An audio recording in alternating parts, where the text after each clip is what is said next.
Halo guys, kita lanjutkan perjalanannya lagi.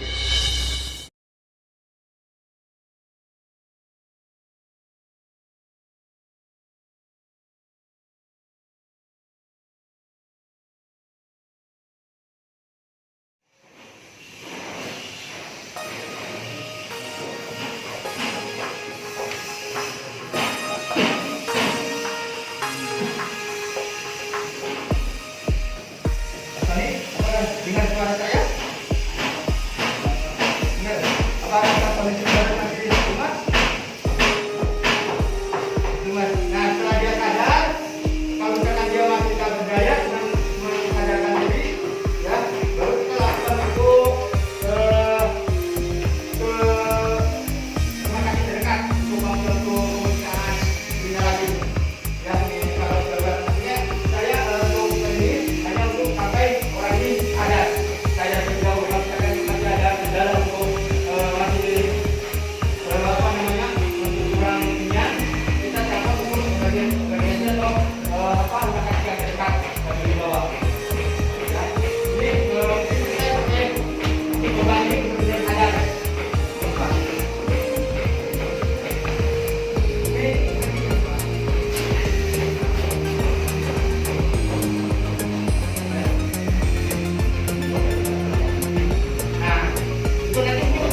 Akan dijelaskan ya oleh Pak Dokter jelas lukas ya gimana untuk tadi yang saya praktekkan itu apakah sudah ini dulu ya tapi nanti tidak terlalu lukas untuk yang jelasnya Pak biar kami dipaham saja. Ini kalau saya bahas dari ini ya, mungkin silakan sedikit ya, Bapak Satu tadi ya, dalam pikirannya. Mungkin saya jelasin masalahnya aja ya, mungkin dari kami ya, tahu ya. Yang pertama mungkin sudah bagus siapa tadi pertama call for help dari teman. Kita nggak bisa kerja sendiri, apalagi kalau kita bantu orang yang dengan kesadaran di hal yang pertama kita lakukan adalah saling mengenal kita. Jadi kita akan tampil dan cari bantuan. Kalau memang kita udah yakin dia nggak sadarkan diri kalau kita cari bantuan, kita sekalian belajar orang dulu saja. Kemudian sekalian cepat datang ke pasien. Kalau dia penampilan yang terdekat, karena kalau misalnya bapaknya tadi kata-kata, kita kan tetap evaluasi dengan ada akan lebih baik kalau dia ke rumah sakit ya. Melihat pasiennya nanti dia evaluasi itu ada ya. Terus yang kedua, nanti kita bisa mengambil bantuan dan datang. Apalagi kalau memang alatnya kan misalnya ada di sini, kalau ada di sana berarti mengambil bantuannya sekalian bawa alatnya gitu ya. Alatnya juga dibawa sekalian bawa terus ketika sudah ada alat ini sudah dibawa nanti misalnya pasien sudah kan kita nggak tahu yang dari sini di mana ini mungkin atau misalnya bawa pintu kita harus pastikan pasiennya aman dulu, kita pindahkan dulu pasiennya ke tempat yang datar atau itu kan ada juga ya, apa ada tandu ya, mungkin kita dibawa ke tandu pindahkan ke tempat yang aman terlebih dahulu, aman buat penolong sama aman buat yang ditolong. Karena nanti kan kita nggak tahu kalau di bangunan gini ya konstruksi nanti tiba-tiba ada ambrul atau segala macam jadi nambah korbannya, kan kita nggak mau yang gitu ya. Terus kita pindahin dulu ke tempat yang aman.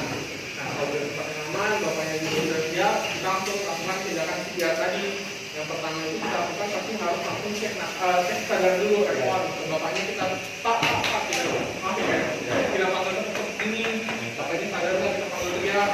Sama kalau kita kasih nyeri, nyerinya caranya gimana? Kita kasih di sini ya, di dada sini. Kita pakai hidung. Ini kita terus kita gini aja. Karena ini sakit rasanya.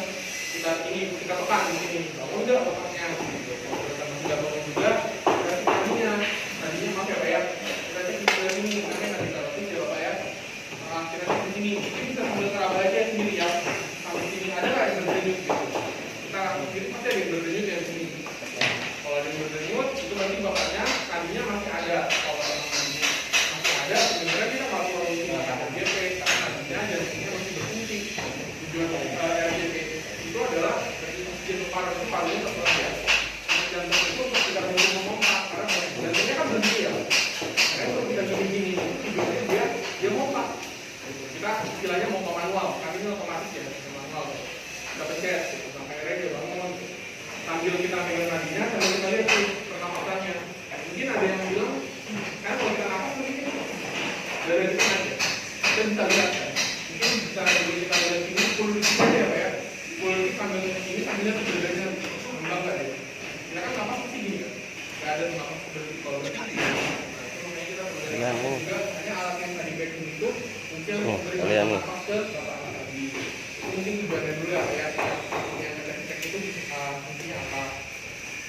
kalau kita sudah pastikan nih tadinya ada tadinya ada 10 detik ya, nanti kita lihat napasnya dengan napasnya tidak ada, kita boleh langsung start yang RJP tadi. Nah, untuk RJP tadi dengan yang breathing, karena tadi kan Bapak panggil penolong ya, untuk kerjaan ini sebenarnya tidak bisa satu orang, kalau kita lebih dari 2 orang, ataupun kalau kita lebih boleh, karena untuk melakukan RJP itu sebenarnya hal yang melelahkan juga ya, dan itu tidak boleh terinterupsi, artinya nggak boleh kita sampai berhenti dulu, harus itu ada, dan ada siklusnya juga, makanya harus ganti-gantian. Makanya kalau itu sebanyak mungkin yang ada di sini paham cara RJP itu kayak gimana ya, yang betul seperti apa. Dan yang tadi breathingnya itu dikerjain dengan 2 yang berbeda. Jadi ada orang yang begini, ada orang yang pompa. Kalau yang cuma minta bawa, sebenarnya iya, nanti saya kasih tahu ya caranya. Caranya boleh kalau bapaknya mau begini.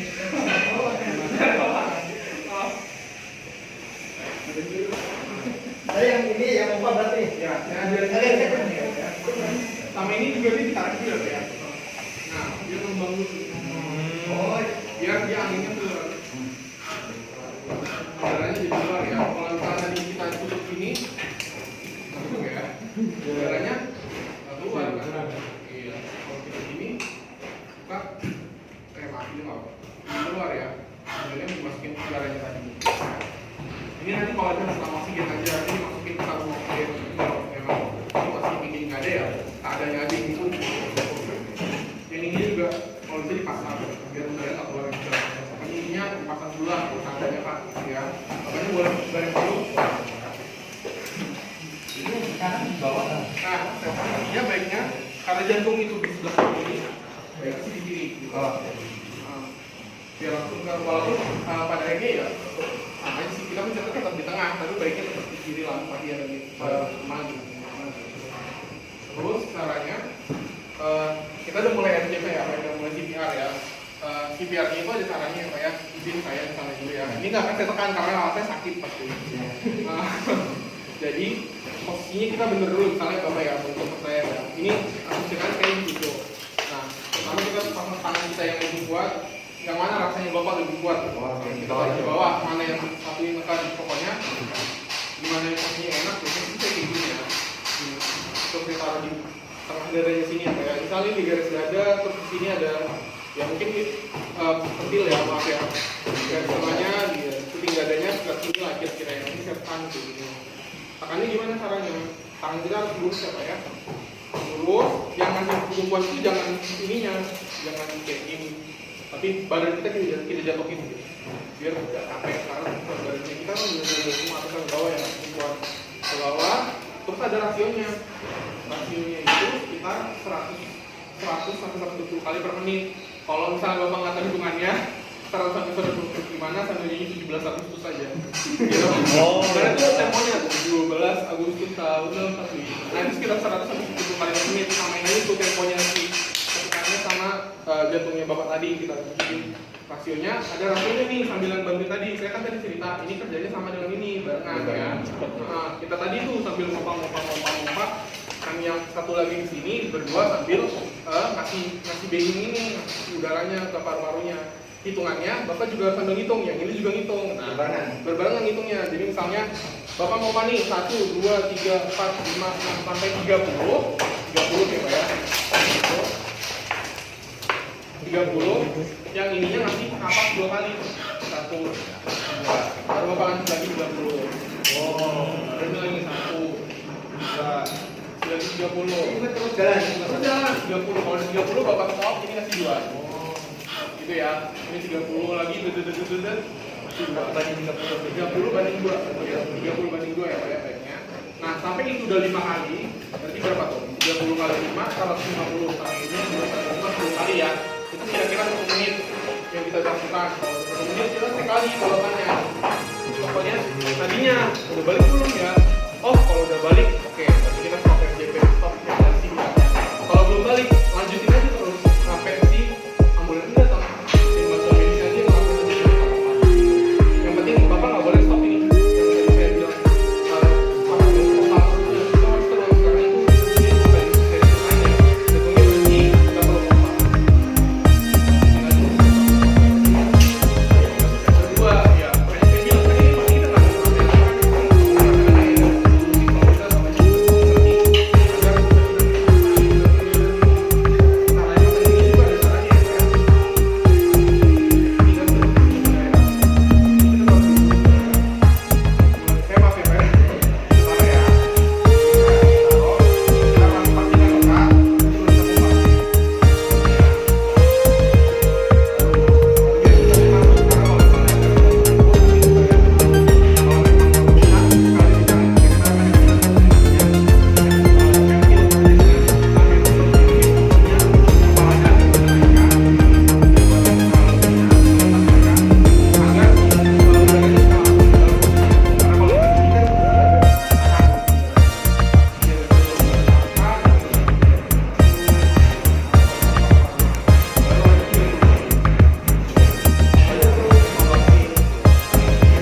biasanya orang mau serang jantung biasanya ada awal seperti itu di dada. Makanya kalau misalnya ada bapak lihat nih karyawan di sini yang ada yang aduh saya kena dingin jadi dada udah nggak kuat lemas, udah berhenti aja gitu. Daripada terusin malah jadi serangan jantung, itu sudah tanda ada serangan mau serangan jantung lah istilahnya. Soalnya dulu saya pernah ya, bos saya itu kerja dari pagi jam 8, jam 12 istirahat sampai jam 1 ya Pak. Pas jam 1 dia habis makan, bangun langsung pingsan. Ketika pingsan itu dia udah kayak orang mati aja. Kalau ke puskesmas itu udah kuat. Akhirnya dilariin itu termasuk gejala jantung juga apa gimana itu? Nah, penurunan kesadaran itu kan sebenarnya faktornya juga banyak. Cuman kalau yang kita ceritain di sini, dan mungkin memang apabila pasien pingsan dan kita cek nadinya tidak ada gitu. Sebenarnya untuk evaluasi lebih lanjutnya memang kita butuh rumah sakit dan alat-alatnya ya Pak ya. Masih sebenarnya alasannya apa, gejalanya apa aja, itu terlalu macam-macam gitu. Tapi untuk gejala yang paling sering dari jantung itu yang tadi saya ceritain ya, kalau yang serangan jantung dari jantungnya, kurang lebihnya gejalanya seperti itu. Karena kalau orang pingsan itu ada yang pingsan, makanya saya ceritain kalau misalnya pingsan tapi nantinya masih ada, jangan di RJP karena mungkin itu bisa serangan jantung pingsannya karena yang lain.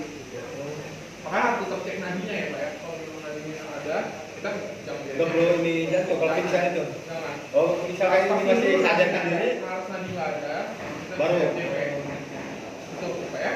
Ada yang misalnya Nah setelah itu Pak, maaf Pak, ini cuma pingsan, artinya kan dia masih ada ini di ini. Habis ini kan lakukan apa itu Pak? kita cek nadi, terus kita lihat pasiennya napasnya ada tadi apa enggak, kita lihat tadi tidak ada. Kalau memang napasnya tadi nggak ada, kita bisa lakuin BD-nya tanpa harus RJP. Bisa pakai ini, napas buatan. Napas buatan tanpa harus di RJP.